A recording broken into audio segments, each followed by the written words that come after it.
TBN ਦੇਖਣ ਵਾਲੇ ਸਮੁੱਚੇ ਦਰਸ਼ਕਾਂ ਨੂੰ ਦਵਿੰਦਰ ਸਿੰਘ ਬੈਨੀਪਾਲ ਵੱਲੋਂ ਪਿਆਰ ਅਤੇ ਸਤਿਕਾਰ ਸਹਿਤ ਸਤਿ ਸ਼੍ਰੀ ਅਕਾਲ। ਆਪ ਸਭਨਾਂ ਨੂੰ ਨਵਾਂ ਨਾਨਕਸ਼ਾਹੀ ਸੰਮਤ ਮੁਬਾਰਕ। ਆਓ ਸਭ ਤੋਂ ਪਹਿਲਾਂ ਕੁਝ ਸੰਖੇਪ ਖਬਰਾਂ ਤੁਹਾਡੇ ਨਾਲ ਸਾਂਝੀਆਂ ਕਰਾਂ, ਜਿਨ੍ਹਾਂ ਨੂੰ ਆਧਾਰ ਬਣਾ ਕੇ ਅੱਜ ਦੇ ਪ੍ਰੋਗਰਾਮ ਦੌਰਾਨ ਮੈਂ ਤੁਹਾਡੇ ਨਾਲ ਵਿਚਾਰ ਚਰਚਾ ਕਰਨੀ ਚਾਹੁੰਦਾ। ਮਿਨੀਐਪੋਲਿਸ ਨੇ ਜਾਰਜ ਫਲੋਇਡ ਦੇ ਪਰਿਵਾਰ ਨਾਲ $27 ਮਿਲੀਅਨ ਦੇ ਸਮਝੌਤੇ ਨੂੰ ਦਿੱਤੀ ਪ੍ਰਵਾਨਗੀ। ਆਪਣੇ ਬੱਚਿਆਂ ਦੇ ਬੀਮੇ ਦੇ ਪੈਸੇ ਲੈਣ ਖਾਤਰ ਪਿਤਾ ਨੇ ਕੀਤਾ ਸੀ 2 ਪੁੱਤਰਾਂ ਦਾ ਕਤਲ। ਅਦਾਲਤ ਨੇ 212 ਸਾਲ ਦੀ ਸੁਣਾਈ ਸਜ਼ਾ। ਸਾਊਦੀ ਅਰਬ ਨੇ ਨਿਯਮਾਂ ਵਿੱਚ ਕੀਤੀਆਂ ਤਬਦੀਲੀਆਂ, ਲੱਖਾਂ ਭਾਰਤੀ ਕਾਮਿਆਂ ਨੂੰ ਫਾਇਦਾ ਹੋਣ ਦੀ ਉਮੀਦ। ਸ਼ਿਕਾਗੋ ਵਿੱਚ ਗੋਲੀ ਚੱਲੀ, 2 ਮੌਤਾਂ, ਦਰਜਨ ਤੋਂ ਵੱਧ ਲੋਕ ਜ਼ਖਮੀ। ਜੇਕਰ ਜਨਤਾ ਏਸੀ ਅਤੇ ਪੱਖਿਆਂ ਹੇਠ ਸੁੱਤੀ ਰਹੀ ਤਾਂ ਦੇਸ਼ ਵਿਕ ਜਾਵੇਗਾ, ਰਾਕੇਸ਼ ਟਕੈਤ ਦਾ ਕਹਿਣਾ। ਸੁਖਪਾਲ ਖਹਿਰਾ ਨੇ ਈਡੀ ਅਫਸਰਾਂ ਖਿਲਾਫ ਪਰਚਾ ਦਰਜ ਕਰਨ ਦੀ ਕੀਤੀ ਲਿਖਤੀ ਸ਼ਿਕਾਇਤ। ਚੋਣਾਂ ਤੋਂ ਪਹਿਲਾਂ ਅਕਾਲੀ ਦਲ ਵਿੱਚ ਖੜਕੀ ਪਿਓ ਪੁੱਤਰ ਆਮੋ ਸਾਹਮਣੇ ਅਤੇ ਕਈ ਹੋਰ ਅਹਿਮ ਖਬਰਾਂ, ਜਿਨ੍ਹਾਂ ਨੂੰ ਆਧਾਰ ਬਣਾ ਕੇ ਅੱਜ ਦੇ ਪ੍ਰੋਗਰਾਮ ਦੌਰਾਨ ਤੁਹਾਡੇ ਨਾਲ ਮੈਂ ਵਿਚਾਰ ਚਰਚਾ ਕਰਨੀ ਹੈ। ਇਸ ਤੋਂ ਪਹਿਲਾਂ ਕਿ ਇਹ ਸਾਰੀਆਂ ਖਬਰਾਂ ਦੇ ਉੱਤੇ ਵਿਸਥਾਰ ਦੇ ਨਾਲ ਗੱਲਬਾਤ ਕੀਤੀ ਜਾਵੇ, ਤੁਹਾਨੂੰ ਸਭਨਾਂ ਨੂੰ ਬੇਨਤੀ ਹੈ ਕਿ ਜੇਕਰ ਹਾਲੇ ਤੱਕ ਤੁਸੀਂ ਆਪਣੇ ਇਸ ਚੈਨਲ ਨੂੰ ਸਬਸਕ੍ਰਾਈਬ ਨਹੀਂ ਕੀਤਾ ਤਾਂ ਕਿਰਪਾ ਕਰਕੇ ਸਬਸਕ੍ਰਾਈਬ ਕਰਕੇ ਨੋਟੀਫਿਕੇਸ਼ਨ ਜ਼ਰੂਰ ਔਨ ਕਰ ਲੈਣੀ। ਤੇ ਆਓ ਹੁਣ ਖਬਰਾਂ ਵੱਲ ਨੂੰ ਰੁਖ ਕਰੀਏ। ਤੁਹਾਨੂੰ ਯਾਦ ਹੋਣਾ ਹੈ ਕਿ ਮਿਨੀਐਪੋਲਿਸ ਦੇ ਵਿੱਚ ਇੱਕ ਸਿਆਹ ਮੂਲ ਦੇ ਵਿਅਕਤੀ ਦਾ ਕਤਲ ਹੋਇਆ ਸੀ ਪੁਲਿਸ ਦੇ ਹੱਥੋਂ। ਅੱਜ ਖਬਰ ਮਿਲੀ ਹੈ ਕਿ ਉੱਥੋਂ ਦੀ ਸਿਟੀ ਕੌਂਸਲ ਨੇ ਜਾਰਜ ਫਲੋਇਡ, ਜੋ ਕਿ ਬੀਤੇ ਵਰੇ ਪੁਲਿਸ ਹਿਰਾਸਤ ਵਿੱਚ ਉਸ ਵਕਤ ਆਪਣੀ ਜਾਨ ਗਵਾ ਬੈਠਿਆ ਸੀ, ਜਦੋਂ ਇੱਕ ਪੁਲਿਸ ਅਫਸਰ ਨੇ ਉਹਦੀ ਧੌਣ ਤੇ ਗੋਡਾ ਰੱਖ ਕੇ ਲਗਭਗ 9 ਮਿੰਟਾਂ ਤੱਕ ਚੁੱਕਿਆ ਨਹੀਂ ਸੀ, ਉਹਦੀ ਜਾਨ ਗਵਾਉਣ ਦੇ ਬਦਲੇ ਪਰਿਵਾਰ ਨਾਲ $27 ਮਿਲੀਅਨ ਦੇ ਸਿਵਲ ਸਮਝੌਤੇ ਨੂੰ ਮਨਜ਼ੂਰੀ ਦੇ ਦਿੱਤੀ ਹੈ। ਸਿਟੀ ਕੌਂਸਲ ਨੇ ਇਸ ਸਮਝੌਤੇ ਨੂੰ ਪ੍ਰਵਾਨਗੀ ਦੇਣ ਲਈ 13-0 ਦੇ ਆਧਾਰ ਤੇ ਇਹ ਫੈਸਲਾ ਕਰ ਦਿੱਤਾ, ਭਾਵ ਇਸ ਮਤੇ ਦੇ ਵਿਰੋਧ ਵਿੱਚ ਕੋਈ ਵੀ ਵੋਟ ਨਹੀਂ ਪਈ। 13 ਦੇ 13 ਸਿਟੀ ਕੌਂਸਲਰ ਇਸ ਮਤੇ ਦੇ ਹੱਕ ਵਿੱਚ ਭੁਗਤੇ। ਜਾਰਜ ਫਲੋਇਡ ਦੀ ਮੌਤ ਦੇ ਦੋਸ਼ੀ ਮਿਨੀਐਪੋਲਿਸ ਦਾ ਸਾਬਕਾ ਪੁਲਿਸ ਅਧਿਕਾਰੀ ਡਰੇਕ ਚੋਵਿਨ, ਜਿਸ ਨੇ ਲਗਭਗ 9 ਮਿੰਟ ਤੱਕ ਜਾਰਜ ਫਲੋਇਡ ਦੀ ਗਰਦਨ ਤੇ ਧੌਣ ਤੇ ਗੋਡਾ ਰੱਖਿਆ। ਉਹ ਵਾਰ-ਵਾਰ ਆਖ ਰਿਹਾ ਸੀ ਕਿ ਮੈਨੂੰ ਸਾਹ ਨਹੀਂ ਆ ਰਿਹਾ, ਪਰ ਜਿੰਨੀ ਦੇਰ ਤੱਕ ਉਸਦੇ ਪ੍ਰਾਣ ਪੰਖੇਰੂ ਉੜੇ ਨਾ, ਉਨੀ ਦੇਰ ਤੱਕ ਉਸਨੇ ਧੌਣ ਤੋਂ ਗੋਡਾ ਚੁੱਕਿਆ ਨਾ। ਹੁਣ ਉਹਦੇ ਤੇ ਮੁਕੱਦਮਾ ਚੱਲ ਰਿਹਾ ਹੈ। ਇਸ ਤੋਂ ਇਲਾਵਾ ਇਸ ਘਟਨਾ ਦੇ ਵਿੱਚ ਸ਼ਾਮਲ 3 ਹੋਰ ਵੀ ਪੁਲਿਸ ਅਧਿਕਾਰੀ ਨੇ, ਜਿਨ੍ਹਾਂ ਨੂੰ ਨੌਕਰੀਆਂ ਕੱਢ ਦਿੱਤਾ ਗਿਆ ਸੀ, ਹੁਣ ਸਾਬਕਾ ਅਧਿਕਾਰੀ ਆਖੇ ਜਾ ਸਕਦੇ ਆ। ਉਹਨਾਂ ਦੇ ਉੱਪਰ ਉਸ ਪੁਲਿਸ ਅਫਸਰ ਲਈ ਸਹਾਇਤਾ ਦੇਣ ਦੇ ਦੋਸ਼ ਲੱਗੇ ਸਨ। ਇਹਨਾਂ ਤੇ ਆਉਣ ਵਾਲੇ ਅਗਸਤ ਦੇ ਵਿੱਚ ਸਾਂਝੇ ਤੌਰ ਤੇ ਮੁਕੱਦਮਾ ਹਾਲੇ ਚਲਾਇਆ ਜਾਣਾ ਹੈ। ਮਿਨੀਐਪੋਲਿਸ ਦੇ ਮੇਅਰ ਜੈਕਬ ਅਨੁਸਾਰ ਫਲੋਇਡ ਦੀ ਮੌਤ ਦੇ ਸਬੰਧ ਵਿੱਚ ਇਹ ਸਮਝੌਤਾ ਨਸਲੀ ਨਿਆਂ, ਕਿਉਂਕਿ ਉਹ ਸਿਆਹ ਮੂਲ ਦਾ ਵਿਅਕਤੀ ਸੀ, ਨਸਲੀ ਨਿਆਂ ਨੂੰ ਅੱਗੇ ਵਧਾਉਣ ਦੀ ਵਚਨਬੱਧਤਾ ਨੂੰ ਦਰਸਾਉਂਦਾ ਹੈ। ਫਲੋਇਡ ਦੇ ਪਰਿਵਾਰ ਨੇ ਭਾਵੇਂ ਇਸ ਸਮਝੌਤੇ ਨੂੰ ਆਖ ਦਿੱਤਾ ਕਿ ਠੀਕ ਹੈ, ਧੰਨਵਾਦ ਕੀਤਾ ਹੈ, ਪਰ ਇੱਥੇ ਇਹ ਦੱਸਣਾ ਬਣਦਾ ਹੈ ਕਿ ਕੋਈ ਵੀ ਰਕਮ ਜਾਰਜ ਫਲੋਇਡ ਦੀ ਮੌਤ ਦੇ ਦਰਦ ਨੂੰ ਕਦੇ ਭੁਲਾ ਨਹੀਂ ਸਕੇਗੀ। ਇਹ ਗੱਲ ਸਿਟੀ ਕੌਂਸਲ ਨੇ ਵੀ ਆਖੀ ਹੈ। ਜਾਰਜ ਫਲੋਇਡ ਨਾਲ ਸੰਬੰਧਿਤ ਮੁਕੱਦਮੇ ਨੂੰ ਸ਼ਹਿਰ ਦੇ ਵਿੱਚ ਪੁਲਿਸ ਵਿਭਾਗ ਵਿੱਚ ਨਸਲਵਾਰ ਪ੍ਰਤੀ ਧਿਆਨ ਦੇਣ ਦੀ ਪ੍ਰਵਾਨਗੀ ਵੀ ਦਿੱਤੀ ਗਈ ਸੀ। ਜਦੋਂ ਜਾਰਜ ਫਲੋਇਡ ਦੀ ਮੌਤ ਹੋ ਗਈ ਸੀ, ਦੁਨੀਆ ਭਰ ਦੇ ਵਿੱਚ ਬਲੈਕ ਲਾਈਵਜ਼ ਮੈਟਰ ਨਾਂ ਦੀ ਇੱਕ ਮੁਹਿੰਮ ਚੱਲ ਗਈ ਸੀ। ਫਲੋਇਡ ਦੇ ਪਰਿਵਾਰਕ ਮੈਂਬਰਾਂ ਦੀ ਨੁਮਾਇੰਦਗੀ ਕਰ ਰਹੇ ਵਕੀਲਾਂ ਨੇ ਮਿਨੀਐਪੋਲਿਸ ਪੁਲਿਸ ਵਿਭਾਗ ਵਿੱਚ ਕਾਫੀ ਸੁਧਾਰ ਕਰਨ ਦੀ ਗੱਲ ਆਖੀ ਸੀ, ਅਤੇ ਕਾਫੀ ਹੱਦ ਤੱਕ ਸੁਧਾਰ ਹੋਏ ਵੀ ਨੇ, ਤੇ ਹਰੇ ਹੋਰ ਕਹਿੰਦੇ ਤਬਦੀਲੀਆਂ ਦੀ ਜ਼ਰੂਰਤ ਹੈ।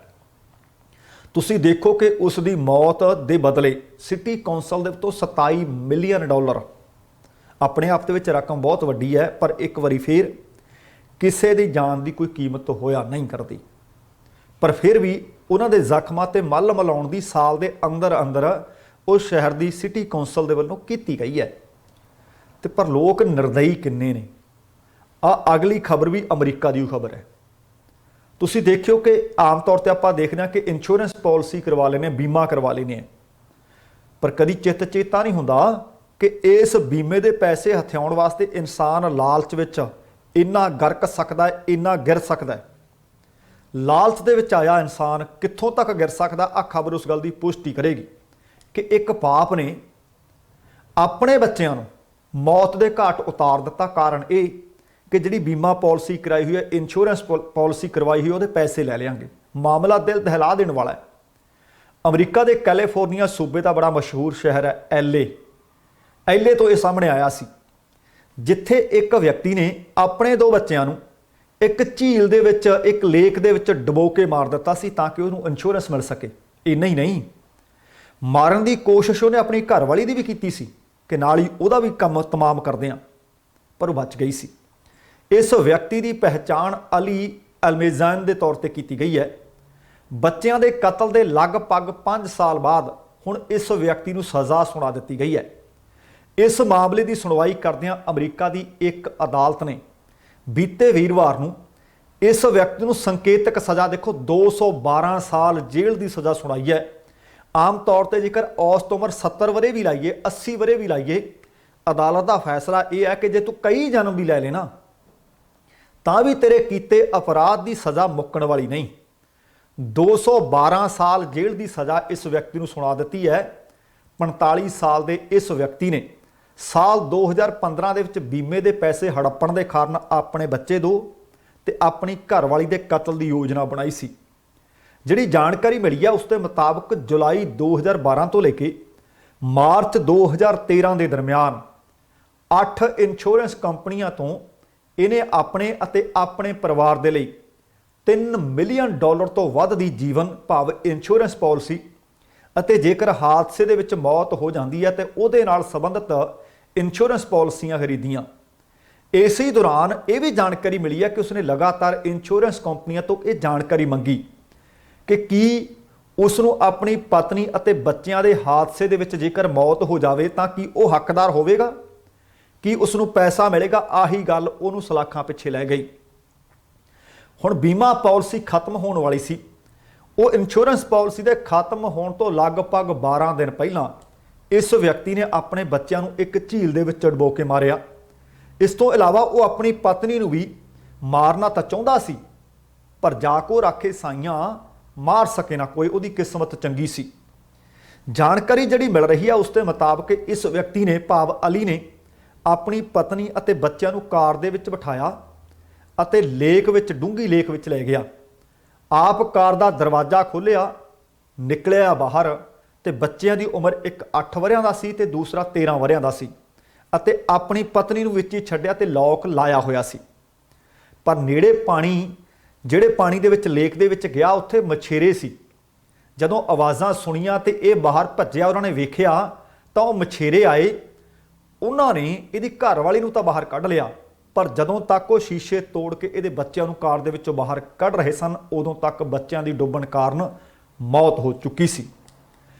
हुण तुसीं देखो कि इस व्यक्ति ने अपने 2 बच्चे ते घरवाली, हाले कि 3 बच्चे सी, तीजा उस वक्त कार विच मौजूद नहीं सी। अमरीकी डिस्ट्रिक्ट जज जॉन और वाल्टर ने अली नूं बेरहम आख्या, लालची आख्या, डिग्या होया किरदार दा बंदा सुन दस्सिया ਅਤੇ 212 साल जेल की सज़ा सुना दी। शर्म की गल अगली यह भी है कि इस व्यक्ति ने अपने बच्चों ते मरण का कोई दुख नहीं प्रगटाया। अफसोस उन्हें की किया कि मेरी चोरी फड़ी गई, मैं फड़िया गया कि मैं आ काम आप किया सी। हुण ये इंसानियत के मरण दियां, इंसानियत के गिरन दियां, गर्क होण दियां खबरां ने। अगली जिहड़ी खबर है सऊदी अरब वाले पासों है। लखां की गिणती दे विच कामे ने ਜਿਹੜੇ अरब मुल्कों के विच गए हुए है तो उत्थे काम धंधा कर रहे हैं। सऊदी अरब के विच काम कर रहे भारतीयों के वास्ते ये खबर खुशी वाली है, क्योंकि सऊदी अरब के विच प्रवासी मजदूरों संबंधी अज तो नवे नियम लागू हो गए हैं। भाव नियमां दे विच तब्दीली कर दी गई है। इन्हां तब्दीलियां दे नाल सऊदी विच काम कर रहे ਲੱਖਾਂ ਭਾਰਤੀਆਂ ਨੂੰ फायदा हो जाने की उम्मीद है।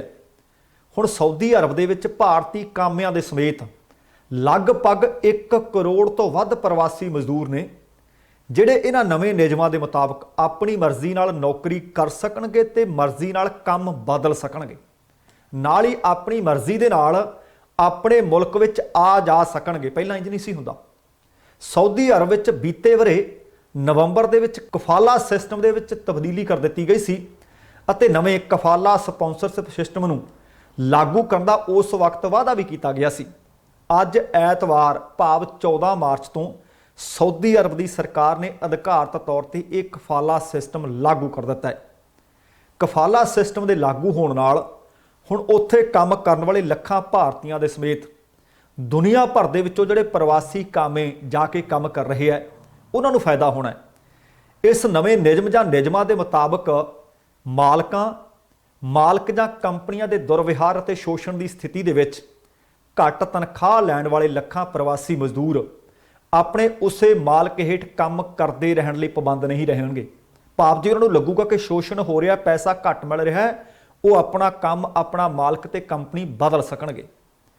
ਪ੍ਰਵਾਸੀ ਮਜ਼ਦੂਰਾਂ ਨੂੰ ਫਾਇਦਾ ਦੇਣ ਦੇ ਵਾਸਤੇ ਸਾਊਦੀ ਅਰਬ ਦੇ ਮਨੁੱਖੀ ਸਰੋਤ ਅਤੇ ਸਮਾਜਿਕ ਵਿਕਾਸ ਮੰਤਰਾਲੇ ਨੇ ਆਖਿਆ ਕਿ ਇਹਨਾਂ ਸੁਧਾਰਾਂ ਦੇ ਨਾਲ ਵਿਦੇਸ਼ੀ ਕਾਮਿਆਂ ਨੂੰ ਇੱਕ ਥਾਂ ਤੋਂ ਦੂਸਰੀ ਥਾਂ ਕੰਮ ਕਰਨ, ਨੌਕਰੀ ਛੱਡਣ, ਮੁਲਕ ਵਿੱਚ ਮੁੜ ਦਾਖਲ ਹੋਣ ਭਾਵ ਆਪਣੇ ਮੁਲਕ ਜਾ ਕੇ ਦੁਬਾਰਾ ਆਉਣ ਅਤੇ ਆਪਣੇ ਮਾਲਕ ਦੀ ਸਹਿਮਤੀ ਦੇ ਬਗੈਰ ਆਖਰੀ ਨਿਕਾਸੀ ਵੀਜ਼ਾ ਸੁਰੱਖਿਅਤ ਕਰਨ ਦੀ ਇਜਾਜ਼ਤ ਦਿੱਤੀ ਜਾਏਗੀ।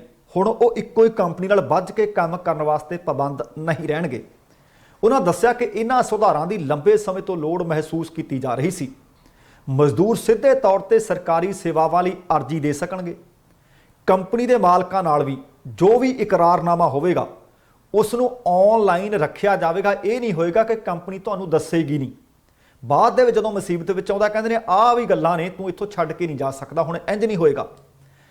ਦੱਸਣਾ ਬਣਦਾ ਹੈ ਕਿ ਇਸ ਤੋਂ ਪਹਿਲਾਂ ਬਿਨਾਂ ਕੰਪਨੀ ਦੀ ਇਜਾਜ਼ਤ ਦੇ ਕੋਈ ਵੀ ਪ੍ਰਵਾਸੀ ਵਿਅਕਤੀ, ਪ੍ਰਵਾਸੀ ਮਜ਼ਦੂਰ ਅਜਿਹਾ ਕਰ ਹੀ ਨਹੀਂ ਸੀ ਸਕਦਾ। ਨਾ ਕੰਮ ਛੱਡ ਸਕਦਾ ਸੀ, ਨਾ ਕੰਪਨੀ ਬਦਲ ਸਕਦਾ ਸੀ, ਨਾ ਆਪਣੇ ਮੁਲਕ ਜਾ ਸਕਦਾ ਸੀ ਅਤੇ ਵੀਜ਼ੇ ਦਾ ਡਰ ਦਿਖਾ ਕੇ ਉੱਥੇ ਕੰਮ ਕਰਨ ਵਾਲੇ ਲੋਕਾਂ ਦਾ ਸ਼ੋਸ਼ਣ ਕੀਤਾ ਜਾਂਦਾ ਸੀ। ਅਗਲੀ ਖਬਰ ਫਿਰ ਅਮਰੀਕਾ ਵਾਲੇ ਪਾਸਿਓਂ ਹੈ। ਸ਼ਿਕਾਗੋ ਦੇ ਵਿੱਚ ਗੋਲੀ ਚੱਲੀ ਹੈ। ਸ਼ਿਕਾਗੋ ਤੋਂ ਖਬਰ ਮਿਲੀ ਹੈ ਕਿ ਉੱਥੇ ਸਾਊਥ ਸਾਈਡ ਦੇ ਵਿੱਚ ਅੱਜ ਸਵੇਰ ਵੇਲੇ ਇੱਕ ਪਾਰਟੀ ਦੇ ਦੌਰਾਨ ਗੋਲੀ ਚੱਲ ਗਈ, ਜਿਸ ਨਾਲ 2 ਲੋਕਾਂ ਦੀ ਮੌਤ ਹੋ ਗਈ ਅਤੇ 13 ਹੋਰ ਜ਼ਖਮੀ ਦੱਸੇ ਜਾ ਰਹੇ ਨੇ। ਜਾਣਕਾਰੀ ਇੰਨੀ ਕੁ ਹੀ ਦਿੱਤੀ ਗਈ ਹੈ, ਇਹਦੇ ਤੋਂ ਵਾਧੂ ਜਾਣਕਾਰੀ ਉਹਨਾਂ ਹਲੇ ਦਿੱਤੀ ਨਹੀਂ। ਪੁਲਿਸ ਦੇ ਬੁਲਾਰੇ ਨੇ ਦੱਸਿਆ ਕਿ ਇਹ ਘਟਨਾ ਸਵੇਰ ਦੇ ਲਗਭਗ ਵੱਡੇ ਤੜਕੇ 4:40 ਤੇ ਹੋਈ। ਜਿਨ੍ਹਾਂ ਲੋਕਾਂ ਨੂੰ ਗੋਲੀ ਲੱਗੀ ਉਹਨਾਂ ਦੀ ਉਮਰ 20 ਸਾਲਾਂ ਤੋਂ ਲੈ ਕੇ 44 ਵਰ੍ਹਿਆਂ ਦੇ ਦਰਮਿਆਨ ਦੱਸੀ ਗਈ ਹੈ। ਪੁਲਿਸ ਬੁਲਾਰੇ ਨੇ ਹੋਰ ਘਟਨਾ ਦਾ ਵੇਰਵਾ ਨਹੀਂ ਦਿੱਤਾ। ਉਹਨਾਂ ਨੇ ਇਹ ਵੀ ਨਹੀਂ ਦੱਸਿਆ ਕਿ ਗੋਲੀ ਚਲਾਉਣ ਵਾਲਾ ਵਿਅਕਤੀ ਇੱਕ ਸੀ ਜਾਂ ਇੱਕ ਤੋਂ ਵੱਧ ਸੀ। ਉਹਨਾਂ ਇਹ ਵੀ ਨਹੀਂ ਦੱਸਿਆ ਕਿ ਗੋਲੀਬਾਰੀ ਦਾ ਕਾਰਨ ਕੀ ਰਿਹਾ। ਉਹਨਾਂ ਇਹ ਵੀ ਨਹੀਂ ਦੱਸਿਆ ਕਿ ਇਹ ਗੋਲੀ ਪਾਰਟੀ ਦੇ ਅੰਦਰ ਕੋਈ ਵਿਅਕਤੀ ਸੀ ਉਹਨੇ ਹੀ ਚਲਾਈ ਜਾਂ ਬਾਹਰੋਂ ਆ ਕੇ ਕਿਸੇ ਨੇ ਹਮਲਾ ਕੀਤਾ।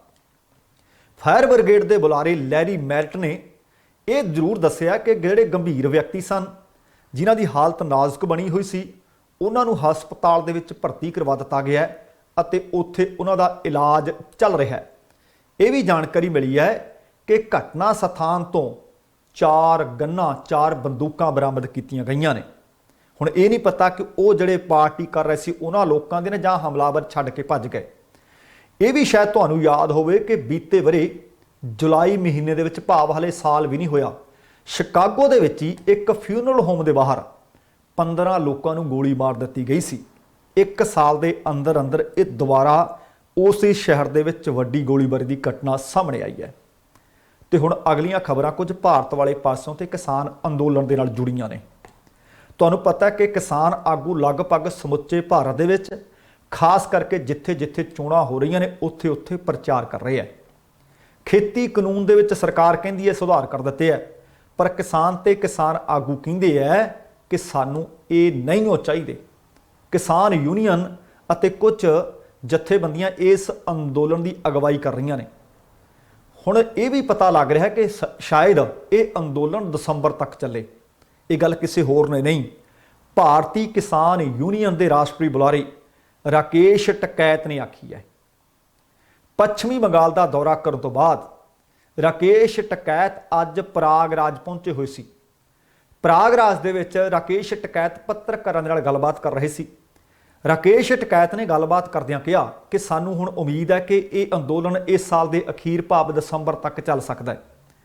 ਟਕੈਤ ਨੇ ਕਿਹਾ ਕਿ ਜੇਕਰ ਸਰਕਾਰ ਕਿਸੇ ਪਾਰਟੀ ਦੀ ਹੁੰਦੀ, ਆ ਬਹੁਤ ਮਹੱਤਵਪੂਰਨ ਗੱਲ ਆਖੀ ਹੈ, ਤਾਂ ਉਹ ਗੱਲਬਾਤ ਕਰ ਲੈਂਦੀ, ਪਰ ਇਹ ਪਾਰਟੀ ਦੀ ਕਿਸੇ ਦੀ ਸਰਕਾਰ ਨਹੀਂ, ਇਹ ਤਾਂ ਵੱਡੀਆਂ ਕੰਪਨੀਆਂ ਦੀ ਸਰਕਾਰ ਆ। ਵੱਡੀਆਂ ਕੰਪਨੀਆਂ ਇਸ ਵਕਤ ਭਾਰਤ ਸਰਕਾਰ ਨੂੰ ਚਲਾ ਰਹੀਆਂ ਨੇ।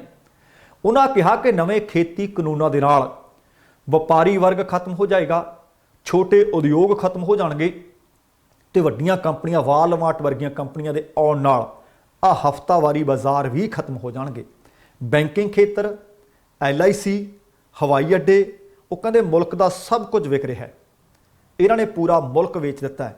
ਉਹ ਕਹਿੰਦੇ ਜੇਕਰ ਜਨਤਾ ਅੱਜ ਵੀ AC ਅਤੇ ਪੱਖਿਆਂ ਦੇ ਹੇਠ ਘੂਕ ਸੁੱਤੀ ਰਹੀ ਤਾਂ ਉਹ ਦਿਨ ਦੂਰ ਨਹੀਂ ਹੋਏਗਾ ਜਦੋਂ ਮੁਲਕ ਵਿਕ ਜਾਵੇਗਾ। ਪੱਛਮੀ ਬੰਗਾਲ ਦੇ ਵਿੱਚ ਵਿਧਾਨ ਸਭਾ ਚੋਣਾਂ ਤੋਂ ਪਹਿਲਾਂ ਆਪਣੇ ਬੰਗਾਲ ਦੌਰੇ ਬਾਰੇ ਟਕੈਤ ਨੇ ਦੱਸਿਆ ਕਿ ਦਿੱਲੀ ਤੋਂ ਸਰਕਾਰ ਦੇ ਲੋਕ ਪੱਛਮੀ ਬੰਗਾਲ ਦੇ ਵਿੱਚ ਕਿਸਾਨਾਂ ਤੋਂ ਇੱਕ ਮੁੱਠੀ ਅਨਾਜ ਮੰਗ ਰਹੇ ਹੈ। ਸਾਡੀ ਮੰਗ ਕੁਝ ਨਹੀਂ, ਅਸੀਂ ਆਪਣੇ ਹੱਕ ਮੰਗ ਰਹੇ ਹਾਂ। ਕਹਿੰਦੇ ਅਸੀਂ ਕਿਸਾਨਾਂ ਨੂੰ ਕਿਹਾ ਕਿ ਜਦੋਂ ਉਹ ਚੌਲ ਦੇਣ ਤਾਂ ਅਨਾਜ ਮੰਗਣ ਵਾਲਿਆਂ ਨੂੰ ਕਹੋ ਕਿ ਉਹ ਇਸ ਤੇ MSP ਵੀ ਤੈਅ ਕਰਵਾ ਦੇਵੇ ਅਤੇ 1850 ਰੁਪਏ ਭਾਅ ਦਵਾ ਦੇਵੇ। ਉਹਨਾਂ ਕਿਹਾ ਕਿ ਅਸੀਂ ਕੱਲ੍ਹ ਬੰਗਾਲ ਵਿੱਚ ਸੀ ਅਤੇ ਹੁਣ ਪੂਰੇ ਮੁਲਕ ਵਿੱਚ ਜਾ ਰਹੇ ਹਾਂ। ਕਹਿੰਦੇ ਅਸੀਂ ਕਿਸਾਨਾਂ ਨੂੰ MSP ਦਾ ਕਾਨੂੰਨ ਬਣਵਾਉਣ ਦੀ ਮੰਗ ਕਰਨ ਲਈ ਆਖ ਰਹੇ ਹਾਂ ਕਿ ਜਿੱਥੇ ਵੀ ਤੁਹਾਨੂੰ ਕੋਈ ਨੁਮਾਇੰਦਾ ਮਿਲੇ ਉਹਨੂੰ ਕਹੋ ਕਿ ਸਾਨੂੰ ਘੱਟ ਤੋਂ ਘੱਟ ਸਮਰਥਨ ਮੁੱਲ ਦਵਾ ਦਿਓ। ਉਹ ਕਹਿੰਦੇ ਬਿਹਾਰ ਦੇ ਵਿੱਚ ਝੋਨਾ 700 ਤੋਂ ਲੈ ਕੇ 900 ਰੁਪਏ ਪ੍ਰਤੀ ਕੁਆਂਟਲ ਵਿਕਿਆ ਹੈ। ਉਹ ਕਹਿੰਦੇ ਸਾਡੀ ਮੰਗ ਹੈ ਕਿ MSP ਦਾ ਕਾਨੂੰਨ ਬਣੇ, ਇਸ ਤੋਂ ਹੇਠਾਂ ਕਿਸੇ ਵੀ ਜਿਣਸ ਦੀ ਖਰੀਦ ਨਾ ਹੋਵੇ। ਉਹ ਕਹਿੰਦੇ ਅਸੀਂ ਵੱਧ ਤੋਂ ਵੱਧ ਨਹੀਂ ਮੰਗ ਰਹੇ, ਅਸੀਂ ਤਾਂ ਘੱਟ ਤੋਂ ਘੱਟ ਮੰਗ ਰਹੇ ਹਾਂ। ਟਕੈਤ ਨੇ ਕਿਹਾ ਕਿ ਅਸੀਂ ਦਿੱਲੀ 'ਚ ਹਾਂ, ਦਿੱਲੀ 'ਚ ਰਹਾਂਗੇ ਅਤੇ ਪੂਰੇ ਮੁਲਕ ਦੇ ਵਿੱਚ ਸਾਡੀਆਂ ਮੀਟਿੰਗਾਂ ਚੱਲ ਰਹੀਆਂ ਨੇ। ਉਹ ਕਹਿੰਦੇ ਅਸੀਂ ਅੱਜ ਅਤੇ ਕੱਲ੍ਹ ਮੱਧ ਪ੍ਰਦੇਸ਼ 'ਚ ਰਹਾਂਗੇ, ਫਿਰ 17 ਮਾਰਚ ਨੂੰ ਗੰਗਾ ਨਗਰ ਵਿੱਚ ਹੋਵਾਂਗੇ, 18 ਤਰੀਕ ਨੂੰ ਫਿਰ ਗਾਜ਼ੀਪੁਰ ਸਰਹੱਦ ਤੇ ਚਲੇ ਜਾਵਾਂਗੇ ਅਤੇ ਉਸ ਤੋਂ ਬਾਅਦ ਫਿਰ ਉਹਨਾਂ ਨੇ ਦੱਸਿਆ ਕਿ 19 ਤਰੀਕ ਨੂੰ 19 ਮਾਰਚ ਨੂੰ ਉੜੀਸਾ ਦੇ ਵਿੱਚ ਅਤੇ 21-22 ਨੂੰ ਕਰਨਾਟਕ ਦੇ ਵਿੱਚ ਹੋਵਾਂਗੇ। ਕਹਿਣ ਦਾ ਭਾਵ ਕਿ ਸਮੁੱਚੇ ਭਾਰਤ ਦੇ ਵਿੱਚ ਇਸ ਵਕਤ ਲੋਕਾਂ ਨੂੰ ਜਾਗਰੂਕ ਕਰਨ ਦਾ ਕੰਮ ਇਸ ਵਕਤ ਕਿਸਾਨ ਆਗੂ ਕਰ ਰਹੇ ਹੈ। ਤੁਹਾਨੂੰ ਯਾਦ ਹੋਣਾ ਕਿ ਬੀਤੇ ਦਿਨੀ ਭਲੱਥ ਤੋਂ ਹਲਕਾ ਵਿਧਾਇਕ ਨੇ ਸੁਖਪਾਲ ਖਹਿਰਾ, ਉਧਰ ਪੰਜਾਬ ਵਿਧਾਨ ਸਭਾ ਦਾ ਬਜਟ ਸੈਸ਼ਨ ਚੱਲ ਰਿਹਾ ਸੀ ਤੇ ਉਧਰ ਸੁਖਪਾਲ ਸਿੰਘ ਖਹਿਰਾ ਦੇ ਘਰ ਦੇ ਵਿੱਚ ED ਵਾਲਿਆਂ ਨੇ ਛਾਪੇਮਾਰੀ ਕਰ ਲਈ ਸੀ। ਹੁਣ ਸੁਖਪਾਲ ਖਹਿਰਾ ਨੇ ਆਪਣੀਆਂ ਰਿਹਾਇਸ਼ਾਂ ਦੇ ਉੱਤੇ ਛਾਪੇਮਾਰੀ ਕਰਨ ਵਾਲੇ ED ਦੇ ਜਿਹੜੇ ਅਧਿਕਾਰੀ ਸੀ, ਇਨਫੋਰਸਮੈਂਟ ਡਾਇਰੈਕਟੋਰੇਟ ਦੇ ਜਿਹੜੇ ਅਫਸਰ ਸੀ, ਉਹਨਾਂ ਦੇ ਖਿਲਾਫ ਪਰਚਾ ਦਰਜ ਕਰਨ ਦੀ ਮੰਗ ਕੀਤੀ ਹੈ। ਪੁਲਿਸ ਵਿਭਾਗ ਨੂੰ ਲਿਖਤੀ ਸ਼ਿਕਾਇਤ ਭੇਜੀ ਹੈ ਸੁਖਪਾਲ ਖਹਿਰਾ ਨੇ, ਜਿਸ ਦੇ ਬਾਰੇ ਗੱਲਬਾਤ ਕਰਦਿਆਂ ਵਿਧਾਇਕ ਖਹਿਰਾ ਨੇ ਦੱਸਿਆ ਕਿ ਅੱਜ ਮੈਂ ਚੰਡੀਗੜ੍ਹ ਅਤੇ ਫਿਰ ਕਪੂਰਥਲਾ ਦੇ SSP ਨੂੰ ਲਿਖਤੀ ਸ਼ਿਕਾਇਤ ਭੇਜੀ ਹੈ ਤਾਂ ਕਿ ਮੇਰੀਆਂ ਰਿਹਾਇਸ਼ਾਂ ਦੇ ਉੱਤੇ ਜਿਹੜੀ 9 ਮਾਰਚ ਨੂੰ ਬੀਤੇ ਦਿਨੀ ਛਾਪੇਮਾਰੀ ਕੀਤੀ ਗਈ ਸੀ, ਛਾਪੇਮਾਰੀ ਕਰਨ ਵਾਲੇ ED ਦੇ ਅਫਸਰਾਂ ਦੇ ਖਿਲਾਫ ਮੁਕੱਦਮਾ ਦਰਜ ਹੋਵੇ, ਪਰਚਾ ਦਰਜ ਕਰੋ। ਕਿਉਂਕਿ ਕਹਿੰਦੇ COVID-19 ਦੀਆਂ ਹਦਾਇਤਾਂ ਦੀ ਉਹਨਾਂ ਨੇ ਉਲੰਘਣਾ ਕੀਤੀ ਹੈ, ਇਹਦੇ ਬਾਬਤ ਉਹਨਾਂ ਤੇ ਮੁਕੱਦਮਾ ਦਰਜ ਕਰੋ। ਉਹਨਾਂ ਕਿਹਾ ਕਿ ਛਾਪੇਮਾਰੀ ਦੇ ਦੌਰਾਨ ਜਿਹੜੇ ED ਅਫਸਰ ਸਾਡੇ ਘਰ ਆਏ ਉਹਨਾਂ ਨੇ ਕੋਈ ਨੈਗੇਟਿਵ ਹੋਣ ਦਾ ਸਰਟੀਫਿਕੇਟ ਸਾਨੂੰ ਨਹੀਂ ਦਿਖਾਇਆ, ਕੋਈ ਉਹਨਾਂ ਨੇ ਗਲੱਬ ਨਹੀਂ ਪਾਏ, ਦਸਤਾਨੇ ਨਹੀਂ ਪਾਏ, ਕੋਈ ਮਾਸਕ ਨਹੀਂ ਪਾਇਆ, ਸੋਸ਼ਲ ਡਿਸਟੈਂਸਿੰਗ ਦੀ ਉਹਨਾਂ ਪਾਲਣਾ ਕੋਈ ਨਹੀਂ ਕੀਤੀ। ਇਹਦੇ ਇਲਾਵਾ ਉਹ ਕਹਿੰਦੇ ਘਰ ਦੀ ਲਗਭਗ ਹਰ ਇੱਕ ਚੀਜ਼ ਨਾਲ ਛੇੜਛਾੜ ਕੀਤੀ, ਜਿਸ ਦੇ ਨਤੀਜੇ ਵਜੋਂ ਉਹ ਕਹਿੰਦੇ ਮੇਰਾ ਇੱਕ ਸੁਰੱਖਿਆ ਕਰਮਚਾਰੀ ਕਰੋਨਾ ਤੋਂ ਪੋਜ਼ਿਟਿਵ ਹੋ ਗਿਆ, ਜੋ ਕਿ ਕਹਿੰਦੇ ਰੇਡ ਵਾਲੇ ਦਿਨ ਜਿਹੜੇ ਦਿਨ ਛਾਪੇਮਾਰੀ ਕੀਤੀ ਸੀ ਉਹਨਾਂ ਦੇ ਪਿੰਡ ਰਾਮਗੜ੍ਹ ਦੇ ਵਿੱਚ ਇਹਨਾਂ ਅਫਸਰਾਂ ਦੀ ਉਹ ਸਹਾਇਤਾ ਕਰ ਰਿਹਾ ਸੀ। ਉਹ ਕਹਿੰਦੇ PSO ਰੇਡ ਤੋਂ ਬਾਅਦ ਸਾਡੇ ਸੰਪਰਕ ਵਿੱਚ ਵੀ ਰਿਹਾ। ਅਜਿਹਾ ਕਰਕੇ ED ਅਫਸਰਾਂ ਨੇ ਉਹ ਕਹਿੰਦੇ ਮੇਰੇ ਪਰਿਵਾਰ ਦਾ ਅਤੇ ਮੇਰੇ ਸਟਾਫ ਦੀਆਂ ਜ਼ਿੰਦਗੀਆਂ ਨੂੰ ਖਤਰੇ ਵਿੱਚ ਪਾਇਆ। ਇਸ ਲਈ ED ਦੇ ਸਾਰੇ ਅਫਸਰਾਂ ਦੇ ਖਿਲਾਫ ਜਿਹੜੇ ਛਾਪੇਮਾਰੀ ਕਰਨ ਆਏ ਸਨ, ਜਿਨ੍ਹਾਂ ਨੇ COVID-19 ਦੇ ਨਿਯਮਾਂ ਦੀ ਉਲੰਘਣਾ ਕੀਤੀ ਹੈ, ਇਹ ਨਿਯਮਾਂ ਦੀ ਉਲੰਘਣਾ ਕੀਤੇ ਜਾਣ ਦੇ ਕਾਰਨ ਉਹਨਾਂ ਤੇ ਮੁਕੱਦਮੇ ਬਣਦੇ ਆ ਤੇ ਦਰਜ ਕੀਤੇ ਜਾਣ। ਹੁਣ ਦੇਖਾਂਗੇ ਕਿ ਚੰਡੀਗੜ੍ਹ ਪੁਲਿਸ ਨੂੰ ਵੀ ਸ਼ਿਕਾਇਤ ਲਿਖਤੀ ਦਿੱਤੀ ਹੈ, ਕਪੂਰਥਲਾ ਦੇ SSP ਨੂੰ ਉਹਨਾਂ ਨੇ ਸ਼ਿਕਾਇਤ ਲਿਖਤੀ ਦਿੱਤੀ ਹੈ। ਕਿ ਉਹਨਾਂ ਦੀ ਲਿਖਤੀ ਸ਼ਿਕਾਇਤ ਦੇ ਉੱਤੇ ਮੁਕੱਦਮਾ ਦਰਜ ਕਰਦੇ ਆ ਜਾਂ ਫਿਰ ਸਾਰੇ ਇੱਕ ਦੂਸਰੇ ਦੀ ਪੁਸ਼ਤ ਪਨਾਹੀ ਕਰ ਰਹੇ ਨੇ। ਆਹ ਖਬਰ ਵੱਡੀ ਹੈ। ਅਕਾਲੀ ਦਲ ਦੇ ਵਿੱਚ ਚੋਣਾਂ ਤੋਂ ਪਹਿਲਾਂ ਕਾਟੋ ਕਲੇਸ਼ ਲਗਾਤਾਰ ਵਧ ਰਿਹਾ ਹੈ। ਬੀਤੇ ਦਿਨੀ ਤੁਹਾਡੇ ਨਾਲ ਖਬਰ ਸਾਂਝੀ ਕੀਤੀ ਸੀ ਕਿ ਵਿਰਸਾ ਸਿੰਘ ਵਲਟੋਹਾ, ਭਾਵ ਜਿਹੜੇ ਇਸ ਵਕਤ ਸ਼੍ਰੋਮਣੀ ਅਕਾਲੀ ਦਲ ਦੇ ਸਿਪਾਹੀ ਹੈ ਤੇ ਦੂਸਰੇ ਪਾਸੇ ਸ਼੍ਰੋਮਣੀ ਅਕਾਲੀ ਦਲ ਦੇ ਜਵਾਈ ਹੈ, ਦੋਵੇਂ ਆਮੋ ਸਾਹਮਣੇ ਨੇ। ਕਹਿੰਦੇ ਇੱਕੋ ਹੀ ਚੋਣ ਹਲਕੇ ਤੋਂ ਚੋਣ ਲੜਨੀ ਹੈ। ਇੱਕ ਗੱਲ ਤਾਂ ਝੂਠੀ ਅੱਜ ਸਾਬਤ ਕਰ ਦਿੱਤੀ ਸੁਖਬੀਰ ਬਾਦਲ ਹੋਰਾਂ ਨੇ ਕਿ ਉਹਨਾਂ ਨੇ ਆਖਿਆ ਸੀ ਵਿਰਸਾ ਸਿੰਘ ਵਲਟੋਹਾ ਹੋਰਾਂ ਨੇ ਕਿ ਜੇਕਰ ਪੰਜਾਬ ਦੇ ਵਿੱਚ ਸ਼੍ਰੋਮਣੀ ਅਕਾਲੀ ਦਲ ਦੇ ਕਿਸੇ ਪਹਿਲੇ ਉਮੀਦਵਾਰ ਦਾ ਐਲਾਨ ਹੋਵੇਗਾ ਤਾਂ ਉਹ ਮੇਰਾ ਹੋਵੇਗਾ। ਪਰ ਅੱਜ ਸੁਖਬੀਰ ਸਿੰਘ ਬਾਦਲ ਹੋਰਾਂ ਨੇ ਜਲਾਲਾਬਾਦ ਦੇ ਵਿੱਚ ਇੱਕ ਵੱਡੀ ਰੈਲੀ ਨੂੰ ਸੰਬੋਧਨ ਕੀਤਾ।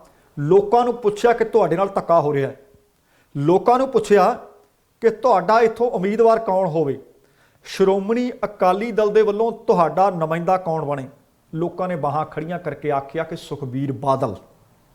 ਸੁਖਬੀਰ ਬਾਦਲ ਨੇ ਕਿਹਾ ਕਿ ਅੱਜ ਪੰਜਾਬ ਮੰਗਦਾ ਜਵਾਬ ਦੀ ਪਹਿਲੀ ਰੈਲੀ ਦੇ ਦੌਰਾਨ ਮੈਂ ਜਲਾਲਾਬਾਦ ਤੋਂ ਆਪਣੀ ਉਮੀਦਵਾਰੀ ਦਾ ਐਲਾਨ ਕਰਦਾ ਤੇ ਉੱਥੋਂ ਕਾਂਗਰਸੀ ਵਿਧਾਇਕ ਨੇ ਰਵਿੰਦਰ ਆਵਲਾ ਉਹਨਾਂ ਨੂੰ ਚੈਲੰਜ ਕੀਤਾ, ਕਾਂਗਰਸ ਨੂੰ ਲਲਕਾਰਿਆ ਕਿ ਤੁਹਾਡੀਆਂ ਧੱਕੇਸ਼ਾਹੀਆਂ ਦੇ ਖਿਲਾਫ ਮੈਂ ਇਨਸਾਫ ਆਪਣੇ ਹਲਕੇ ਦੇ ਲੋਕਾਂ ਨੂੰ ਲੈ ਕੇ ਦਿਆਂਗਾ। ਪਰ ਇਹ ਹੈ ਨਾ, ਕਾਰਨ ਆਪ ਇਹਨਾਂ ਨੇ ਕਦੇ ਕੋਈ ਧੱਕੇਸ਼ਾਹੀ ਕੀਤੀ ਨਹੀਂ। ਪਰ ਹੁਣ ਦੇਖਦੇ ਹਾਂ ਕਿ ਲੋਕ ਇਹਨਾਂ ਨੂੰ ਵੋਟਾਂ ਪਾ ਕੇ ਕਾਮਯਾਬ ਕਰਦੇ ਆ ਜਾਂ ਨਹੀਂ। ਗੁੱਸਾ ਇਹਨਾਂ ਦੇ ਖਿਲਾਫ ਲੋਕਾਂ ਨੂੰ ਬਹੁਤ ਸੀ, ਪਰ ਅੱਜ ਦਾ ਇਕੱਠ ਦੇਖ ਕੇ ਲੱਗਦਾ ਸੀ ਕਿ ਸ਼ਾਇਦ ਇਹਨਾਂ ਲੋਕਾਂ ਨੂੰ ਨਾ ਤਿੰਨੇ ਖੇਤੀ ਕਾਨੂੰਨਾਂ ਦਾ ਕੋਈ ਫਿਕਰ ਹੈ, ਨਾ ਇਹਨਾਂ ਨੂੰ ਸ਼ਾਇਦ MSP ਹੋ ਸਕਦਾ, ਜਿਹੜੇ ਲੋਕ ਉੱਥੇ ਗਏ ਸੀ MSP ਵੀ ਮਿਲਦੀ ਹੋਵੇ। ਕਿਉਂਕਿ ਦਿੱਲੀ ਦੇ ਵਿੱਚ ਕਿਸਾਨ ਆਗੂ ਲਗਾਤਾਰ ਆਖ ਰਹੇ ਨੇ ਕਿ ਭਾਈ ਵਹੀਰਾਂ ਘੱਤ ਕੇ ਇੱਥੇ ਆਓ, ਪਰ ਉੱਥੇ ਹਜ਼ਾਰਾਂ ਦੀ ਗਿਣਤੀ ਦੇ ਵਿੱਚ ਸੁਖਬੀਰ ਬਾਦਲ ਨੂੰ ਸੁਣਨ ਵਾਸਤੇ ਵੀ ਲੋਕ ਪਹੁੰਚੇ ਹੋਏ ਸੀ ਤੇ ਉੱਥੇ ਉਹਨਾਂ ਨੇ ਆਪਣੀ ਉਮੀਦਵਾਰੀ ਦਾ ਐਲਾਨ ਕਰ ਦਿੱਤਾ। ਅਗਲੇ ਵਾਰੇ ਹੁਣ ਵਿਧਾਨ ਸਭਾ ਚੋਣਾਂ ਨੇ, 2022 ਦੇ ਵਿੱਚ ਚੋਣਾਂ ਨੇ। ਹੁਣ ਵਿਧਾਨ ਸਭਾ ਹਲਕਾ ਫਤਿਹਗੜ੍ਹ ਚੂੜੀਆਂ ਅਤੇ ਡੇਰਾ ਬਾਬਾ ਨਾਨਕ ਦੇ ਵਿੱਚ ਸ਼੍ਰੋਮਣੀ ਅਕਾਲੀ ਦਲ ਦੀ ਵਿਧਾਇਕੀ ਨੂੰ ਲੈ ਕੇ, ਟਿਕਟ ਨੂੰ ਲੈ ਕੇ ਬੀਤੇ ਕਈ ਦਿਨਾਂ ਤੋਂ ਲਗਾਤਾਰ ਘਮਾਸਾਨ ਹੋ ਰਿਹਾ ਹੈ, ਜੱਦੋ-ਜਹਿਦ ਹੋ ਰਹੀ ਹੈ, ਇੱਕ ਦੂਸਰੇ ਦੇ ਸਾਹਮਣੇ ਨੇ। ਨੌਬਤ ਤਾਂ ਹੁਣ ਇੱਥੋਂ ਤੱਕ ਆ ਗਈ ਹੈ ਕਿ ਪੰਜਾਬ ਵਿਧਾਨ ਸਭਾ ਦੇ ਸਾਬਕਾ ਸਪੀਕਰ ਅਤੇ ਸੀਨੀਅਰ ਅਕਾਲੀ ਆਗੂ ਨੇ ਨਿਰਮਲ ਸਿੰਘ ਕਾਹਲੋਂ ਅਤੇ ਉਹਨਾਂ ਦੇ ਪੁੱਤਰ ਨੇ ਰਵੀ ਕਰਨ ਸਿੰਘ ਕਾਹਲੋਂ ਟਿਕਟਾਂ ਨੂੰ ਲੈ ਕੇ ਪਿਓ ਪੁੱਤਰ ਦੇ ਵਿਚਕਾਰ ਖੜਕਾ ਦੜਕਾ ਸ਼ੁਰੂ ਹੋ ਗਿਆ। ਬੀਤੇ ਦਿਨੀ ਵਿਰਸਾ ਸਿੰਘ ਵਲਟੋਹਾ ਅਤੇ ਜਵਾਈ ਸਾਹਿਬ ਨੇ ਜਿਹੜੇ ਪ੍ਰਕਾਸ਼ ਸਿੰਘ ਬਾਦਲ ਦੇ, ਉਹਨਾਂ ਦੇ ਵਿਚਕਾਰ ਸੀ ਤੇ ਅੱਜ ਆ ਪਿਓ ਪੁੱਤਰ ਦੇ ਵਿਚਕਾਰ ਹੈ। ਇੱਕ ਪਾਸੇ ਇਸ ਵੇਲੇ ਬਟਾਲਾ ਹਲਕੇ ਤੋਂ ਅਕਾਲੀ ਵਿਧਾਇਕ ਨੇ ਲਖਬੀਰ ਸਿੰਘ ਲੋਧੀ ਨੰਗਲ, ਉਹ ਕਹਿੰਦੇ ਵਿਧਾਨ ਸਭਾ ਹਲਕਾ ਫਤਿਹਗੜ੍ਹ ਚੂੜੀਆਂ ਤੋਂ ਅਕਾਲੀ ਦਲ ਦੀ ਜੇਕਰ ਟਿਕਟ ਤੇ ਚੋਣ ਲੜਨੀ ਆ ਤਾਂ ਉਹ ਮੈਂ ਐਲਾਨ ਕਰ ਚੁੱਕਿਆ ਕਹਿੰਦੇ। ਦੂਸਰੇ ਪਾਸੇ ਨਿਰਮਲ ਸਿੰਘ ਕਾਹਲੋਂ ਹੋਣਾ ਦੇ ਪੁੱਤਰ ਨੇ ਰਵੀ ਕਰਨ ਸਿੰਘ ਕਾਹਲੋਂ, ਉਹ ਵਾਰ-ਵਾਰ ਸਪਸ਼ਟ ਕਰ ਰਹੇ ਨੇ ਕਿ ਉਹ ਵਿਧਾਨ ਸਭਾ ਹਲਕਾ ਫਤਿਹਗੜ੍ਹ ਚੂੜੀਆਂ ਤੋਂ ਖੁਦ ਉਮੀਦਵਾਰ ਹੋਣਗੇ। ਤੁਸੀਂ ਦੇਖੋ ਕਿ ਹਲਕਾ ਇੱਕ ਉਮੀਦਵਾਰ ਵਾਲੇ ਹੈ।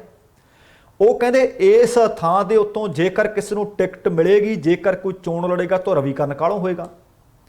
ਰਵੀ ਕਰਨ ਸਿੰਘ ਕਾਹਲੋਂ ਤਾਂ ਪਾਰਟੀ ਪ੍ਰਧਾਨ ਸੁਖਬੀਰ ਸਿੰਘ ਬਾਦਲ ਦੇ ਨਾਲ ਬੀਤੇ ਦਿਨੀ ਉਹਨਾਂ ਦੇ ਗ੍ਰਹਿ ਪਿੰਡ ਬਾਦਲ ਦੇ ਵਿੱਚ ਜਾਂਦੇ ਹੈ।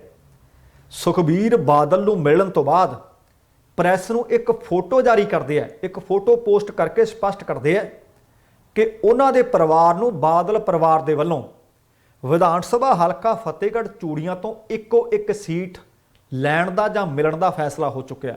ਇਸ ਗੱਲ ਨੂੰ ਲੈ ਕੇ ਕਿ ਇੱਕ ਸੀਟ ਮਿਲਣੀ ਆ ਪਰਿਵਾਰ ਨੂੰ, ਇੱਕ ਪਰਿਵਾਰ ਕੇ ਇੱਕ ਸੀਟ, ਉਹ ਕਹਿੰਦੇ। ਇਸ ਗੱਲ ਤੋਂ ਬਾਅਦ ਪਿਓ ਪੁੱਤਰ ਦੇ ਵਿਚਕਾਰ ਵਿਵਾਦ ਹੋ ਗਿਆ, ਖੜਕਾ ਦੜਕਾ ਹੋ ਗਿਆ। ਉਹ ਕਹਿੰਦੇ ਵਿਧਾਨ ਸਭਾ ਹਲਕਾ ਜਿਹੜਾ ਫਤਿਹਗੜ੍ਹ ਚੂੜੀਆਂ, ਮੈਂ ਇੱਥੋਂ ਚੋਣ ਲੜਾਂਗਾ। ਰਵੀ ਕਰਨ ਸਿੰਘ ਕਾਹਲੋਂ ਦੇ ਦਾਅਵਿਆਂ ਦੀ ਫੂਕ ਕਿਸੇ ਹੋਰ ਨੇ ਨਹੀਂ ਕੱਢੀ। ਉਹਨਾਂ ਦੇ ਦਾਅਵਿਆਂ ਦੀ ਫੂਕ ਉਹਨਾਂ ਦੇ ਪਿਤਾ ਨਿਰਮਲ ਸਿੰਘ ਕਾਹਲੋਂ ਨੇ ਕੱਢ ਦਿੱਤੀ, ਕਿਉਂਕਿ ਬੀਤੇ ਦਿਨੀ ਡੇਰਾ ਬਾਬਾ ਨਾਨਕ ਦੇ ਵਿੱਚ ਉਹਨਾਂ ਨੇ ਇੱਕ ਮੀਟਿੰਗ ਕੀਤੀ ਤੇ ਮੀਟਿੰਗ ਕਰਕੇ ਉਹਨਾਂ ਨੇ ਆਪਣੇ ਪੁੱਤ ਦੀ ਫੂਕ ਕੱਢ ਦਿੱਤੀ। ਉਹ ਕਹਿੰਦੇ ਬਾਦਲ ਹਾਈ ਕਮਾਨ ਦੇ ਵੱਲੋਂ ਰਵੀ ਕਰਨ ਸਿੰਘ ਕਾਹਲੋਂ ਨੂੰ ਤਾਂ ਹਲਕਾ ਫਤਿਹਗੜ੍ਹ ਚੂੜੀਆਂ ਤੋਂ ਟਿਕਟ ਲੜਨ ਦੀ ਹਾਂ ਹੋਈ ਹੈ, ਪਰ ਵਿਧਾਨ ਸਭਾ ਹਲਕਾ ਡੇਰਾ ਬਾਬਾ ਨਾਨਕ ਤੋਂ ਉਹ ਖੁਦ ਚੋਣ ਲੜਨਗੇ। ਹੁਣ ਉਹਦਾ ਪੁੱਤ ਕਹਿ ਰਿਹਾ ਕਿ ਸਾਨੂੰ ਪਿਓ ਪੁੱਤ ਚੋਂ ਇੱਕ ਨੂੰ ਟਿਕਟ ਮਿਲਣੀ ਹੈ ਤੇ ਮੈਨੂੰ ਮਿਲਣੀ ਹੈ, ਮੈਨੂੰ ਹਾਂ ਹੋ ਚੁੱਕੀ ਹੈ ਤੇ ਮੈਂ ਉੱਥੋਂ ਚੋਣ ਲੜਨੀ ਹੈ ਫਤਿਹਗੜ੍ਹ ਚੂੜੀਆਂ ਤੋਂ। ਪਰ ਉਹਦਾ ਬਾਪ ਕਹਿੰਦਾ ਕਿ ਡੇਰਾ ਬਾਬਾ ਨਾਨਕ ਤੋਂ ਮੈਨੂੰ ਮਿਲਣੀ ਹੈ। ਉਹ ਕਹਿੰਦੇ ਕਦੇ ਵੀ ਅਕਾਲੀ ਦਲ ਬਾਦਲ ਦੀ ਹਾਈ ਕਮਾਂਡ ਨੇ ਕਿਹਾ ਹੀ ਨਹੀਂ ਕਿ ਤੁਹਾਨੂੰ ਸਿਰਫ ਇੱਕੋ ਹੀ ਟਿਕਟ ਮਿਲਣੀ ਹੈ। ਉਹ ਕਹਿੰਦੇ ਸ਼੍ਰੋਮਣੀ ਅਕਾਲੀ ਦਲ ਬਾਦਲ ਦੀ ਹਾਈ ਕਮਾਂਡ ਦੇ ਹੁਕਮਾਂ ਦੇ ਅਨੁਸਾਰ ਉਹ ਵਿਧਾਨ ਸਭਾ ਹਲਕਾ ਡੇਰਾ ਬਾਬਾ ਨਾਨਕ ਤੋਂ ਅਕਾਲੀ ਦਲ ਦੇ ਉਮੀਦਵਾਰ ਹੋਣਗੇ ਅਤੇ ਅਕਾਲੀ ਦਲ ਬਾਦਲ ਨੂੰ ਮਜ਼ਬੂਤ ਕਰਨ ਦੇ ਉਹ ਲਗਾਤਾਰ ਉਪਰਾਲੇ ਵੀ ਕਰ ਰਹੇ ਹੈ। ਇਸ ਤੋਂ ਇਲਾਵਾ ਬਟਾਲਾ ਤੋਂ ਅਕਾਲੀ ਵਿਧਾਇਕ ਨੇ ਲਖਬੀਰ ਸਿੰਘ ਲੋਧੀ ਨੰਗਲ ਰਵੀ ਕਰਨ ਸਿੰਘ ਕਾਹਲੋਂ ਨੂੰ ਮੋੜਵਾਂ ਜਵਾਬ ਦਿੰਦੇ ਨੇ। ਉਹ ਕਹਿੰਦੇ ਤੂੰ ਕੌਣ ਹੈ ਬਈ ਖਾਮਖਾ। ਕਹਿੰਦੇ ਪਾਰਟੀ ਹਾਈ ਕਮਾਂਡ ਦੇ ਵੱਲੋਂ ਵਿਧਾਨ ਸਭਾ ਹਲਕਾ ਡੇਰਾ ਬਾਬਾ ਨਾਨਕ ਤੋਂ ਅਕਾਲੀ ਦਲ ਬਾਦਲ ਦੀ ਟਿਕਟ ਲੜਨ ਦੀ ਉਹਨਾਂ ਨੂੰ ਹਾਂ ਹੋ ਚੁੱਕੀ ਹੈ। ਹੁਣ ਜਾਂ ਤਾਂ ਰੱਬ ਜਾਣੇ ਕਿ ਕਿਤੇ ਇਹ ਤਾਂ ਨਹੀਂ ਕਿ ਸੁਖਬੀਰ ਹੋਣੀ ਜਿਹੜਾ ਵੀ ਜਾਂਦਾ ਉਹਨੂੰ ਲੱਕੜ ਦਾ ਮੁੰਡਾ ਫੜਾ ਕੇ ਮੋੜੀ ਜਾਂਦੇ ਆ। ਉਹ ਕਹਿੰਦੇ ਹਲਕਾ ਵਿਧਾਨ ਸਭਾ ਫਤਿਹਗੜ੍ਹ ਚੂੜੀਆਂ ਤੋਂ ਜੇਕਰ ਕੋਈ ਚੋਣ ਲੜੇਗਾ ਤਾਂ ਲੋਧੀ ਨੰਗਲ ਕਹਿੰਦਾ ਮੈਂ ਲੜਾਂਗਾ। ਹੁਣ ਹਲਕਾ ਇੱਕ ਉਮੀਦਵਾਰ ਵਾਲੇ ਚੋਣ ਵੀ ਲੜਨ ਨੂੰ ਸਾਰੇ ਨੇ ਕਾਲੇ। ਹੁਣ ਵੇਖਦੇ ਹਾਂ ਕਿ ਇਸ ਘਮਾਸਾਨ ਦਾ ਯੁੱਧ ਜਿਹੜਾ ਹੋ ਰਿਹਾ ਹੈ, ਕਦੇ ਕਿਸੇ ਹੋਰ ਹਲਕੇ ਤੋਂ ਤੇ ਕਦੇ ਕਿਸੇ ਹੋਰ ਹਲਕੇ ਤੋਂ ਅਕਾਲੀ ਦਲ ਦੁਚਿੱਤੀ ਵਿੱਚ ਹੈ ਜਾਂ ਚੋਣ ਲੜਨ ਵਾਲੇ ਦੁਚਿੱਤੀ ਵਿੱਚ ਨੇ। ਹੁਣ ਆਉਣ ਵਾਲੇ ਦਿਨਾਂ ਦੇ ਵਿੱਚ ਇਹ ਜਿਹੜੀ ਸਥਿਤੀ ਹੈ, ਇਹਨੂੰ ਜੇਕਰ ਕੋਈ ਸਾਫ਼ ਕਰਦਾ, ਜੇਕਰ ਇਹਨੂੰ ਕੋਈ ਕਲੀਅਰ ਕਰ ਸਕਦਾ ਹੈ, ਤਾਂ ਉਹ ਹਾਈ ਕਮਾਂਡ ਅਕਾਲੀ ਦਲ ਦੀ ਕਰ ਸਕਦੀ ਹੈ। ਦੱਸਣਾ ਬਣਦਾ ਕਿ ਬੀਤੇ ਦਿਨੀ ਮਹਿੰਗਾਈ ਦੇ ਖਿਲਾਫ ਅਕਾਲੀ ਦਲ ਬਾਦਲ ਵੱਲੋਂ ਧਰਨੇ ਦਿੱਤੇ ਗਏ। ਧਰਨਿਆਂ ਦੇ ਪ੍ਰੋਗਰਾਮ ਦੌਰਾਨ ਵੀ ਪਾਰਟੀ ਦੀ ਸਥਿਤੀ ਉਸ ਵੇਲੇ ਹਾਸੋਹੀਣੀ ਸੀ ਜਦੋਂ ਅਕਾਲੀ ਦਲ ਬਾਦਲ ਵੱਲੋਂ ਇੱਕ ਹੀ ਹਲਕਾ ਵਿਧਾਨ ਸਭਾ ਡੇਰਾ ਬਾਬਾ ਨਾਨਕ ਦੇ ਵਿੱਚ 4 ਥਾਵਾਂ ਤੇ ਵੱਖੋ-ਵੱਖ ਆਗੂਆਂ ਦੀ ਅਗਵਾਈ ਵਿੱਚ ਧਰਨੇ ਚੱਲ ਰਹੇ ਸੀ। ਪਾਰਟੀ ਇੱਕ ਸੀ, ਧਰਨੇ 4 ਥਾਵਾਂ ਤੇ। ਉੱਥੋਂ ਪਤਾ ਲੱਗ ਰਿਹਾ ਸੀ ਕਿ ਪਾਰਟੀ ਇੱਕਮਿਕ ਨਹੀਂ, ਪਾਰਟੀ ਦੇ ਜਿਹੜੀ ਅੰਦਰ ਆ ਉਹ ਧੜੇਬਾਜ਼ੀ ਸਿਖਰਾਂ ਤੇ ਪਹੁੰਚ ਗਈ ਹੈ। ਪਾਰਟੀ ਵਰਕਰਾਂ ਦਾ ਮੰਨਣਾ ਹੈ ਕਿ ਅਜਿਹੀ ਧੜੇਬਾਜ਼ੀ ਨਾਲ ਆਉਂਦੀਆਂ ਚੋਣਾਂ ਦੇ ਵਿੱਚ ਅਕਾਲੀ ਦਲ ਬਾਦਲ ਨੂੰ ਭਾਰੀ ਨੁਕਸਾਨ ਹੋ ਸਕਦਾ ਹੈ। ਪਰ ਵੇਖਦੇ ਹਾਂ ਕਿ ਜਿਹੜੀਆਂ ਇਹ ਖਬਰਾਂ ਮਿਲ ਰਹੀਆਂ ਨੇ, ਜਿਹੜੀਆਂ ਲਗਾਤਾਰ ਪਾਟੋ ਧਾਰਦੀਆਂ ਖਬਰਾਂ ਨੇ, ਇਹਨੂੰ ਸੁਖਬੀਰ ਬਾਦਲ ਜਾਂ ਪ੍ਰਕਾਸ਼ ਸਿੰਘ ਬਾਦਲ ਹੋਰੀ ਕਿਵੇਂ ਨਜਿੱਠਦੇ ਹੈ। 23 ਮਾਰਚ ਨੂੰ ਸ਼ਹੀਦਾਂ ਦਾ ਦਿਨ ਆ ਰਿਹਾ ਹੈ। ਜਾਣਕਾਰੀ ਮਿਲ ਰਹੀ ਹੈ ਕਿ ਇਸ ਦਿਨ ਨੂੰ ਵੱਡੇ ਪੱਧਰ ਤੇ ਸੰਯੁਕਤ ਕਿਸਾਨ ਮੋਰਚਾ ਮਨਾਏਗਾ, ਕਿਉਂਕਿ ਬੀਤੇ ਦਿਨੀ 23 ਮਾਰਚ ਵਾਲੇ ਦਿਨ ਕਿਸਾਨਾਂ ਨੇ ਆਖਿਆ ਸੀ ਕਿ ਵੱਡੀ ਗਿਣਤੀ ਵਿੱਚ ਯੂਥ ਪਹੁੰਚੇ, ਕੇਸਰੀ ਪੱਗਾਂ ਸਜਾ ਕੇ ਪਹੁੰਚੇ, ਕਿਉਂਕਿ ਮੇਰਾ ਰੰਗ ਦੇ ਬਸੰਤੀ ਚੋਲਾ ਭਗਤ ਸਿੰਘ ਹੋਰੀ ਗਾਇਆ ਕਰਦੀ ਸੀ ਕਿ ਸਰਹੱਦ ਤੇ ਪਹੁੰਚੋ। ਪਰ ਆਹ ਖਬਰ ਕੁਝ ਹੋਰ ਮਿਲ ਰਹੀ ਹੈ। ਇਹ ਖਬਰ ਮਿਲ ਰਹੀ ਹੈ ਕਿ ਸੰਯੁਕਤ ਕਿਸਾਨ ਮੋਰਚੇ ਦੇ ਵੱਲੋਂ ਸ਼ਹੀਦੇ ਆਜ਼ਮ ਸਰਦਾਰ ਭਗਤ ਸਿੰਘ, ਰਾਜਗੁਰੂ ਅਤੇ ਸੁਖਦੇਵ ਹੋਰਾਂ ਦੇ ਸ਼ਹੀਦੀ ਦਿਨ ਤੇ 23 ਮਾਰਚ ਨੂੰ ਖਟਕੜ ਕਲਾਂ ਦੇ ਵਿੱਚ ਇੱਕ ਵੱਡੀ ਕਾਨਫਰੰਸ ਕੀਤੀ ਜਾਏਗੀ, ਜਿਸ ਨੂੰ ਸੰਯੁਕਤ ਕਿਸਾਨ ਮੋਰਚੇ ਦੇ ਆਗੂ ਸੰਬੋਧਨ ਕਰਨਗੇ।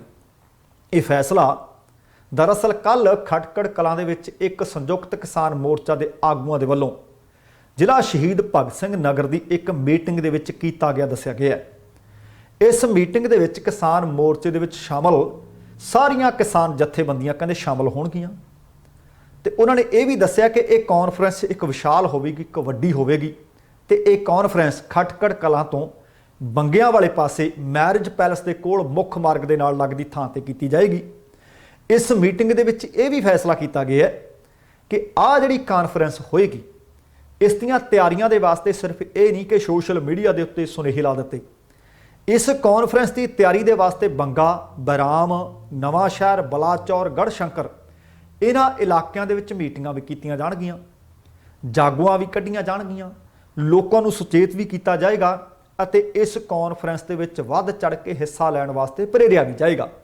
ਮੀਟਿੰਗ ਦੇ ਵਿੱਚ ਆਗੂਆਂ ਨੇ ਕਿਹਾ ਕਿ ਸ਼ਹੀਦੀ ਦਿਹਾੜਾ ਮੋਦੀ ਸਰਕਾਰ ਦੇ 3 ਖੇਤੀ ਕਾਨੂੰਨਾਂ ਦੇ ਵਿਰੁੱਧ ਚੱਲ ਰਹੇ ਲੋਕ ਅੰਦੋਲਨ ਦੇ ਹੱਕ ਵਿੱਚ, ਮੋਦੀ ਸਰਕਾਰ ਦੇ ਫਾਸੀਵਾਦੀ ਵਿਰੋਧ ਦੇ ਵਿੱਚ ਲੋਕਾਂ ਨੂੰ ਲਾਮਬੰਦ ਕਰਨ ਦੇ ਪਰਨ ਵਜੋਂ ਮਨਾਇਆ ਜਾਏਗਾ ਅਤੇ ਦੱਸਿਆ ਕਿ 22 ਮਾਰਚ ਨੂੰ ਸਵੇਰ ਵੇਲੇ ਲਗਭਗ 10 ਵਜੇ ਮੋਟਰਸਾਈਕਲ ਸਵਾਰ ਨੌਜਵਾਨਾਂ ਦਾ ਵੱਡਾ ਜਥਾ ਖਟਕੜ ਕਲਾਂ ਦੀ ਮਿੱਟੀ ਲੈ ਕੇ ਦਿੱਲੀ ਕਿਸਾਨੀ ਮੋਰਚੇ ਤੇ ਇਹਨਾਂ ਆਜ਼ਾਦੀ ਸੰਗਰਾਮ ਦੇ ਸ਼ਹੀਦਾਂ ਦੇ 23 ਮਾਰਚ ਨੂੰ ਮਨਾਏ ਜਾਣ ਵਾਲੇ ਸ਼ਹੀਦੀ ਦਿਹਾੜੇ ਵਿੱਚ ਸ਼ਾਮਲ ਹੋਣ ਵਾਲੇ ਲੋਕਾਂ ਨੂੰ ਪ੍ਰੇਰਿਤ ਕਰਨ ਦੇ ਵਾਸਤੇ ਤੁਰੇਗਾ ਅਤੇ ਇਹ ਜਿਹੜਾ ਜੱਥਾ ਮੋਟਰਸਾਈਕਲਾਂ ਵਾਲਾ ਇਹ ਸ਼ਹੀਦੇ ਆਜ਼ਮ ਸਰਦਾਰ ਭਗਤ ਸਿੰਘ ਦੇ ਬੁੱਤ ਤੋਂ ਉਹਨਾਂ ਨੂੰ ਸੈਲਿਊਟ ਕਰਕੇ ਸਜਦਾ ਕਰਕੇ ਰਵਾਨਾ ਹੋਏਗਾ।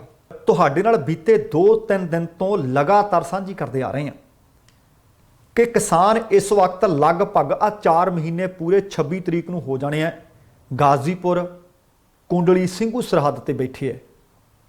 ਪਰ ਉੱਥੇ ਮੀਂਹ ਵੀ ਚੱਲ ਰਹੇ ਹੈ, ਹਨੇਰੀ ਵੀ ਚੱਲ ਰਹੇ ਹੈ। ਪਹਿਲਾਂ ਠੰਡ ਚੱਲੀ ਤੇ ਹੁਣ ਗਰਮੀ ਆਉਣ ਵਾਲੀ ਹੈ।